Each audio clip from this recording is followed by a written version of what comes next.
sur un personnage historique des plus répugnants. Ce personnage-là s'appelait Bilam. Bilam, c'est un personnage de l'époque de Moshe Rabbeinu, de l'époque de la sortie d'Égypte.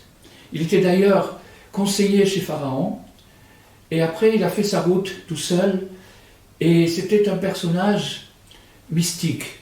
C'était un personnage mystique qui possédait des clés de magie et des clés de mystique qui lui permettaient, au moyen de méditation, dont il connaissait les techniques secrètes, d'arriver à des états prophétiques.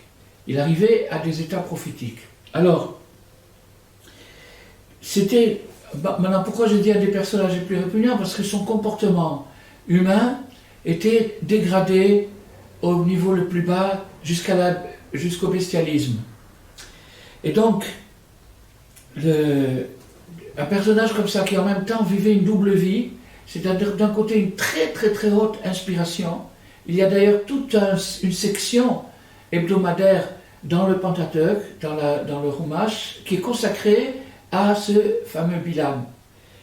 Donc, les paroles qu'il a prononcées, qui ont été enregistrées par la Torah et qui sont éternelles, ce sont des paroles sublimes et merveilleuses. Donc il était prédisposé à cet état sublimé, mystique, mais sans pour autant changer son comportement et se livrer à des choses vraiment très très basses qu'on ne peut même pas nommer en public.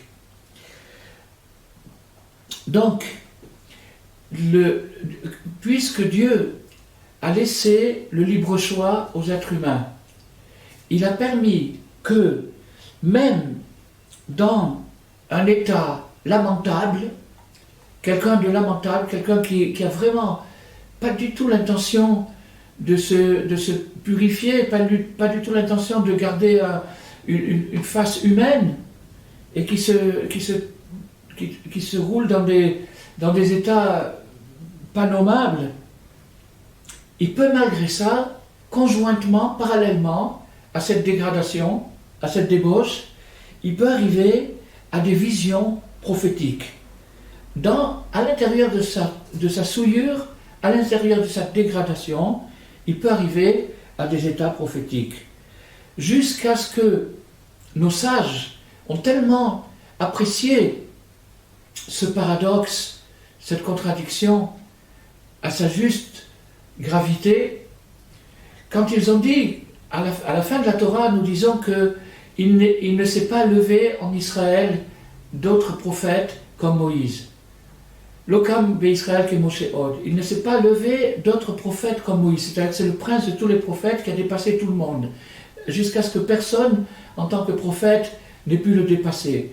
Mais nos sages nous disent, en Israël, dans le peuple juif, il n'y a pas eu plus grand que Moïse. Mais dans les nations, dans les nations du monde, il y a eu quelqu'un qui pouvait rivaliser avec le prince des prophètes, qui était ce personnage, Bilam.